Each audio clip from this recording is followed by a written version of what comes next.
Ciao a tutti, ciao a tutte, benvenuti a Radio Raheem Talks. Abbiamo qui con noi i Bar Italia.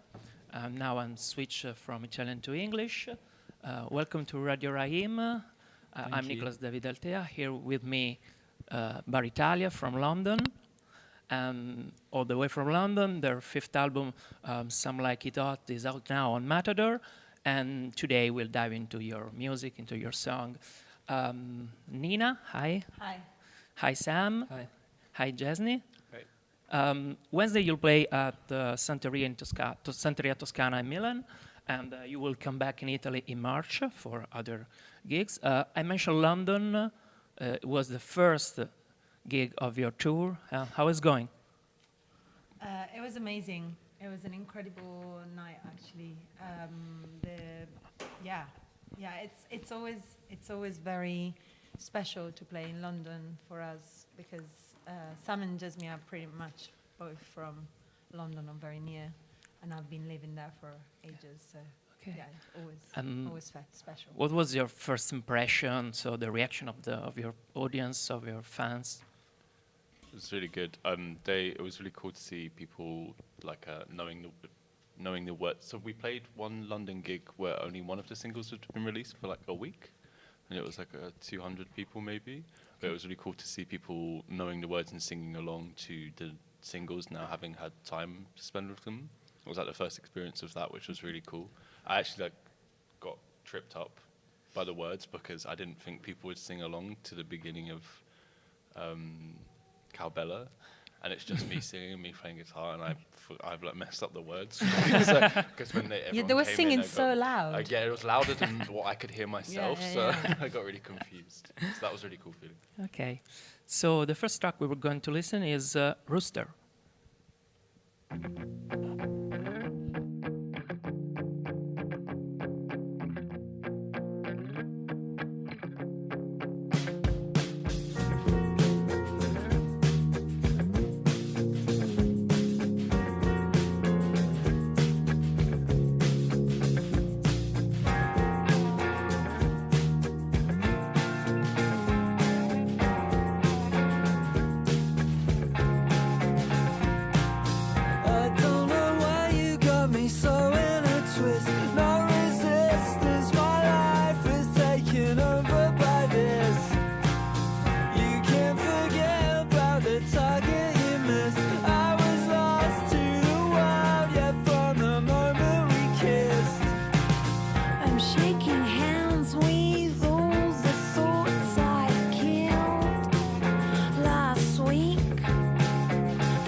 It eats me up.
Okay, we're back on Radio Raheem.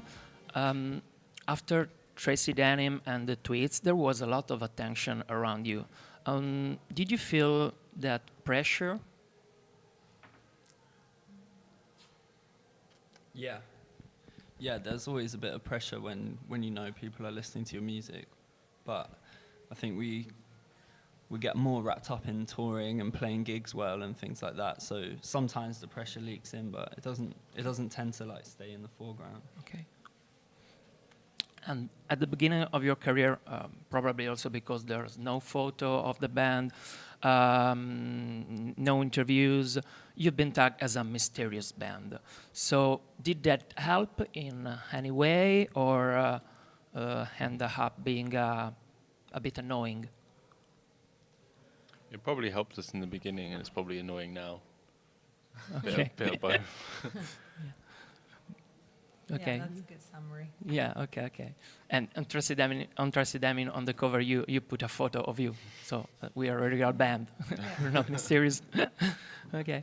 One thing we need to mention, so the name of the band, Bar Italia, is related to the bar in Soho, London, but it's not related to the pulp song, okay? No, not Okay. necessarily. Not necessarily, yeah. The But bar. we are referencing the same Yeah, place. obviously. Yeah. Okay. And Bar Italia for you has a special meaning? Yeah, I think for each of us independently, we've all had our own personal experience of hanging out there and like going there late at night. And yeah, I used to go when I was like a teenager. It's a really, it's a classic spot. And this is the best coffee in London, I think. No. No. No? I think that's one of the things that kind of draws. Can you say that in English? No, drew us. I don't know how you say it. Anyway, that brought us to that name is the fact that it's a bit of a pastiche Okay. of Italian culture. So Yeah. even though it's supposedly quintessentially Italian, is very diluted, like the Italian culture within Yeah. it, and it's actually a very London-specific spot instead. Yeah, Nina, you're Italian, Yes, I'm Italian. Yeah. I'm Italiana. from Rome. Yes. Why you end up in London? In all honesty, I started saying that I wanted to move to London when I was like 9 or 10. Okay. And then my uncle, who is kind of like an older brother, moved there. And I kind of did everything he did. And he introduced me to most of the music that I was listening as a teenager as well. So I kind of followed his steps a little bit. So I moved there as soon as I could. Okay. And Sam and Jasny from London, you were flatmates. Yeah. Okay. Yeah, we live together, yeah. And how grow the band? How you meet? It was lockdown, and we all kind of just needed something to do. Nina was our neighbour, and we were all friends before, and we just kind of, I don't know, we just had like one guitar and some monitors in my bedroom, and I don't know, just started messing around, and it quickly like became the most enjoyable thing to do in lockdown. So we just kept doing it. I think partly for that reason more than anything else. Okay. Your first album was Quarrel, and after this, Badded. Yeah. How was important in Blunt for introducing the London scene? Well, he put our records out to begin with, and like kind of everything he puts out, people listen to. So we were lucky in that sense. But I do think the mysterious tag comes from being associated with him a lot, because he's actively kind of it's like kind of shape shift to try and not get tagged, like, you know. Okay. So he's got his own way of doing things, and I think if you get associated with him, you inevitably become a bit. And Bar Italia was the first option for the name of the band, or you think? Yeah. Oh, okay. It was. We talked about other things, but there was nothing else that really like stuck at all. I was trying to derail it for a long time, but I'm really, really famously bad at band names. I've tried to derail both of our bands. Mine and Sam's band as well. Really? So, I yeah, didn't know. I refused to accept Double Virgo as a name for a long time. But Sam was just kept referring to us as Double Virgo. Just made me deal with it. It's like a So therapeutic. basically never trust me with that. Have you already met Jarvis Cocker? I met him once, and he's a lovely man. Yeah, Jeez. I know. No, he was at a gig I played when I was like 23, 24, Okay. and he was very loudly exclaiming how bad it was in the crowd, Okay. which is nice. Which is nice of him. I saw him at an art opening once for Same. an artist called Dick Jewell, who's the dad of a friend of mine, and Okay. he's amazing. But I think if he was at that opening, he must be cool. Okay, so now we're going to listen to the next track. It's called Omni Shambles. Okay. It's a short.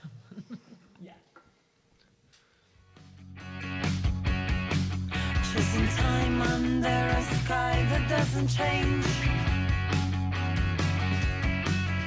Each cloud is a cloud, each cloud is a cloud, each cloud.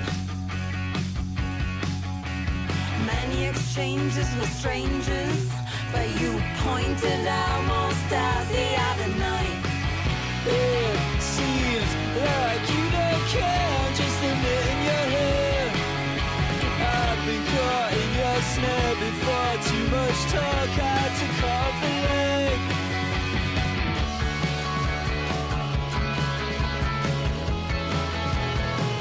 I know you're feeling nightmare, but I'm not going anywhere. I'm staying where I can see you. It feels like you're never there, 'cause I can't take you anywhere. Everyone thinks that I'll see through. Chasing time under a sky that doesn't change. Each cloud is a cloud, each cloud is a cloud, each cloud. We run hand by hand to the end of time under the sky that changes only in color. Each star is a star, each cloud is a cloud, and the wind runs wild. It seems like you don't care, just a bit in your head. I've been caught in your snare before, too much talk, had to call the leg. I know you're feeling nightmare, but I'm not going anywhere. I'm staying where I can see you. It feels like you're never there, 'cause I can't take you anywhere. Everyone thinks that I'll see through.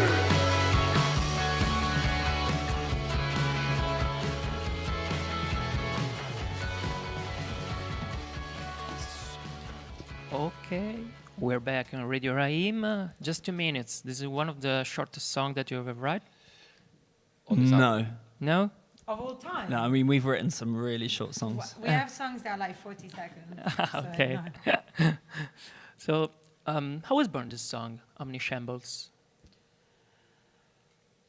I think this is one of the ones that was more like we were in a room playing for a bit, and then it's one of the few songs we developed maybe slightly before recording it properly, and like played around with the idea, and then like shifted the chords around a bit in the room before recording it. I think it's one of the only songs where we did. But then we like put a chorus from a different song on it True. Yeah. in Mexico, I think, right? Yeah, Yeah. definitely.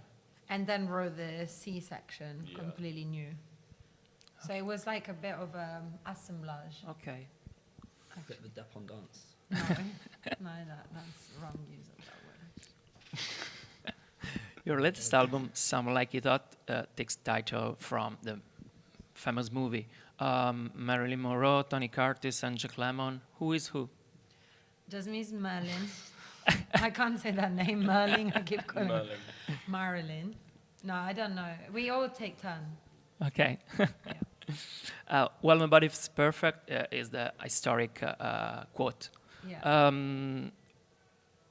Do you relate with these quotes? So the perfection now, at these days, our target is the perfection, but As in, I don't think we thought about it when choosing the title. Like, I actually found out that was the last sentence through press, like Okay. because I haven't watched the film recently, Okay. and I guess he's relatable. Yeah. Yeah, I mean, obsessing over perfection is like that's a relatable concept. And then constantly being faced with like a lack of perfection when you focus on Okay. that so much. Yeah, that is a theme. But we didn't know that in advance. I think the way you use the three voices in your songs is very peculiar, and it's very interesting. Nina is the lead singer, but also Sam and Jasny sing a lot. So it's a democratic band for. I don't think there we is don't any- think of Nina as the lead singer. No shade. Like Yeah. we all just sing. Well, yes. Okay. Yeah. We all sing. It's Yeah. like in this record, Yeah. everyone sings once Okay. at least. So But Nina is potentially the most glamorous member of the band, so that makes sense. Okay. And how do you manage and decide the different vocal parts of the songs? it's sometimes it's like a first come first serve Yeah. type situation, but then there are some parts that just like really call for a certain tone or a certain sentiment, and almost we know when it comes to when you hear the instrumental, we all kind of know that place is going to be for someone, and then sometimes you want to offset that, and so you just bring like we have choruses that are like they're not sometimes Yeah. I sing a chorus and then Jasmine will do another one and then Sam will do it. Okay. Like it just changes every time, and we're quite playful with that, and it's not too much of a fight, in all honesty, with the in my experience the vocal side is not the one that we argue the most Okay. about. What did you listen to the most while working on this new album? The album. The album. I don't know. It was recorded in two very like far away stretches for us, anyways. Like one initial stint in January, February 2024, and then we kind of finished it in November, December 2024. Oh. So there's a lot of time in between. Ah, okay. So I mean, whatever we listened, like a whole year's worth of music in between. I don't know. Yeah, really because know how to- what I listen to cycles every Yeah. 2 weeks, I think. Okay. So it'd be a lot to mention if we Okay. said the entire. Yeah. Okay. So you always play whatever you felt like playing. Yeah. So the first album was very lo-fi. I know lo-fi is not the perfect tag for, but sounds like this. Yeah. The new album is very focused. Is a little bit polish, focus on pop. I think it's your most focused album. Yeah. Are you think? Do you want to reach this album, this sound? Yeah, well, I don't think intentionally, but we were very focused when we started writing, so that makes sense. You know, we'd come off like a long stretch of touring, and we were like very ready to write music again. Okay. So we're gonna listen to the next track, the title track of the album, "Some Like It Hot."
back on Radio Raheem. Some Like It Hot, the closing song of the album. I think it was important. You put this song at the end of the track list. So why and how works? It's just got an obvious, even aside from the lyric, the last lyric, which makes a lot of sense thematically, there's just an obvious feeling to that song that comes at the end of a work like that. Just like a manifesto of the album. Exactly. Okay. In terms of production, I see that you're still producing everything, your album yourself, and now there's also Liam Toon, the drummer. Okay, so it's a very deliberate choice. So only the band produced the album. Yeah, with a lot of help from two separate engineers who really like helped us like facilitate everything that we were thinking of or like feeling at the time. Yeah. But you don't want anyone outside the band involved in the future, or who knows? Yeah, we don't know. Okay, and the Tweets and Some Like It Hot, you work with Marta Salogni. How have you learned with this experience with Marta? I mean, Marta's like literally a magician. It's amazing.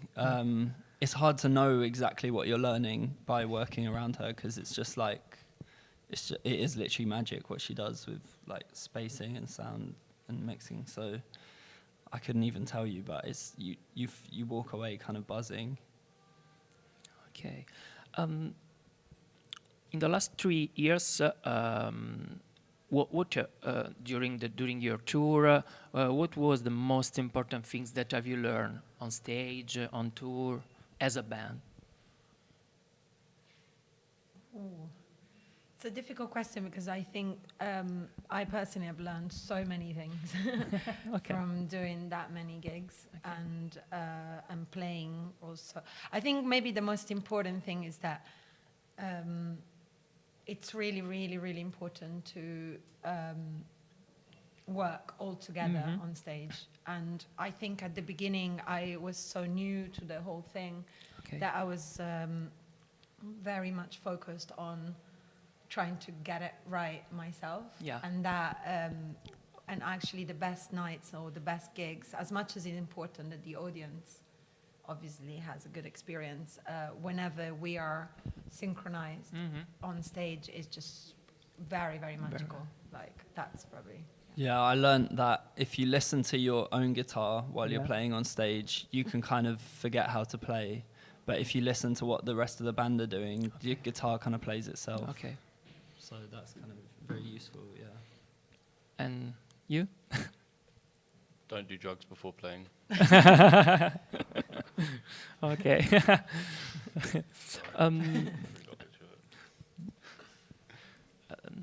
The album, The Tweets, came out just a few months after Tracy Denim. Why this choice? the say that The again? Tweets. Oh yeah, The Tweets. Because we'd already made Tracy Denim.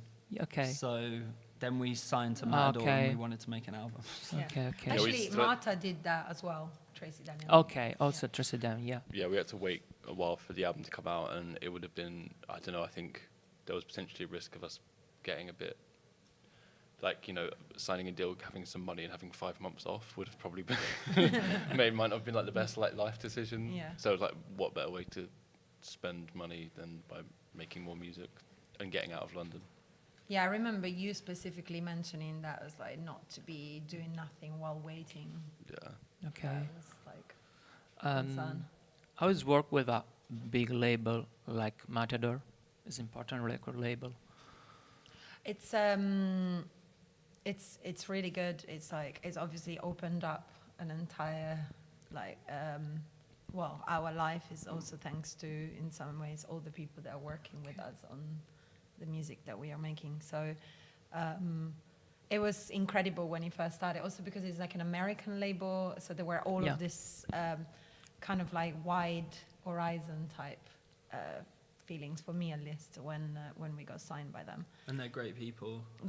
Our A&R is unbelievably cool. She's called Emma, and she's a legend.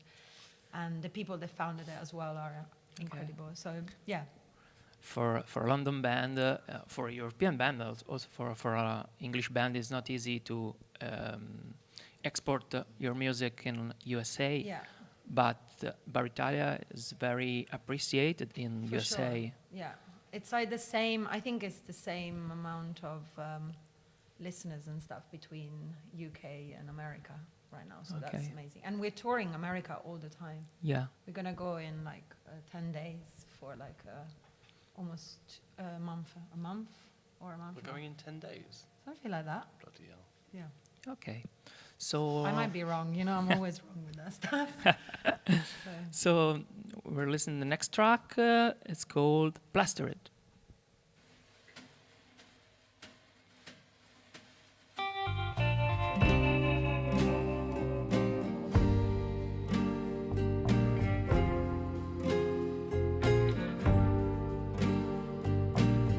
I like to see myself when I feel the pain and fear.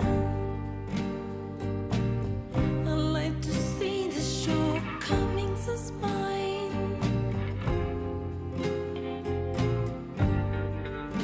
But the more tired I get, the less I remember, the less I can stay within my center.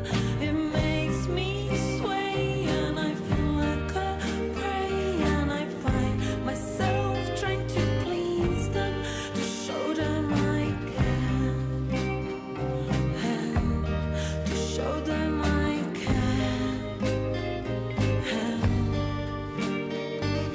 Were you looking for a Mr. Right?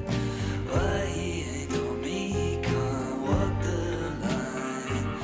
Were you looking for a Mr. Right? Why he ain't on me, can't walk the line.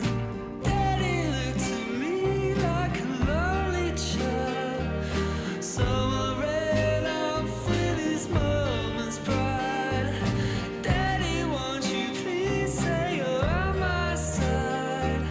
Why he ain't on me, can't make it right. So I make her words, I have to attempt to figure out how to defend myself. You just want some peace, just like I do.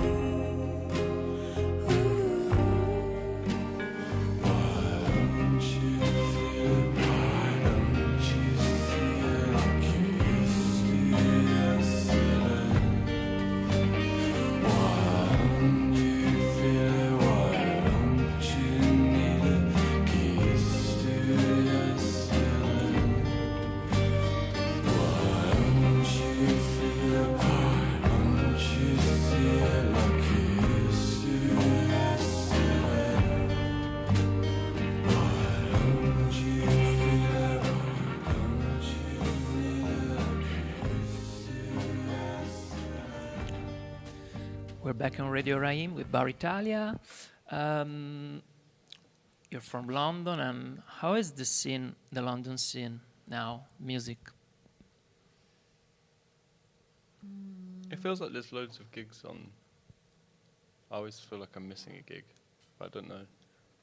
We saw some friends play the other day, Turner and Horatio's band. I can't remember the name. Yeah, it's getting. It feels like it gets more and more active every time we come back.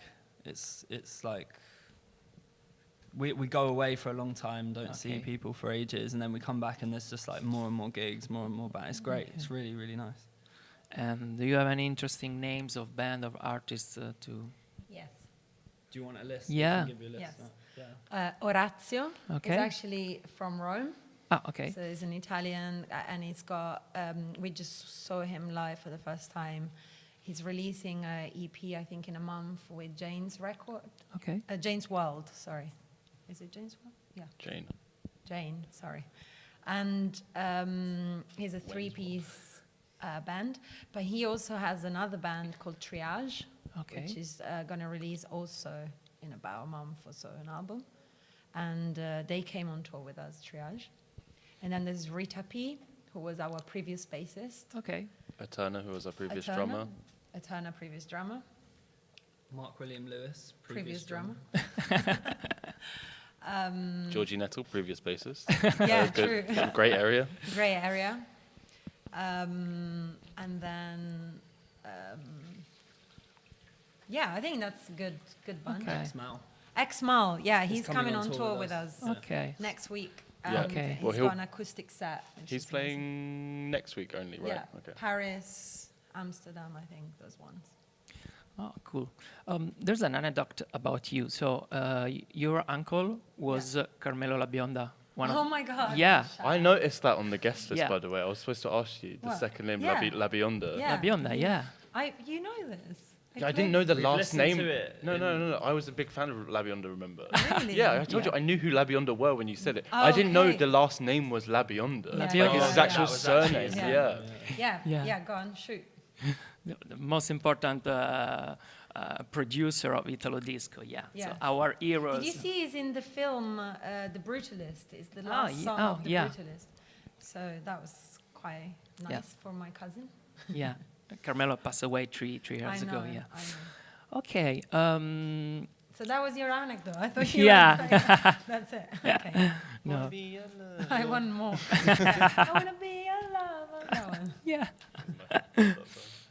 Okay, time's up. Thanks to Bar Thank you, Italia. Nicholas. Thank you. Thanks Thank a you. lot. We'll see them in Italy Are you Wednesday. going to come tomorrow? Yeah, obviously. In Okay, Milan, and in March you come back in Italy for three gigs in Yes. Turin, Bologna, Rome. Yes. Okay. Cool. Yeah. And thanks a lot. Thanks a Thank lot. you. Thank Thanks you. for having us. This Thank is you. a nice Thanks for your radio. time. And the last track of the Radio Raheem Talks is Punked from Tracy Denim. Yeah. Thank you. Thank you. Thank you. Thanks a lot.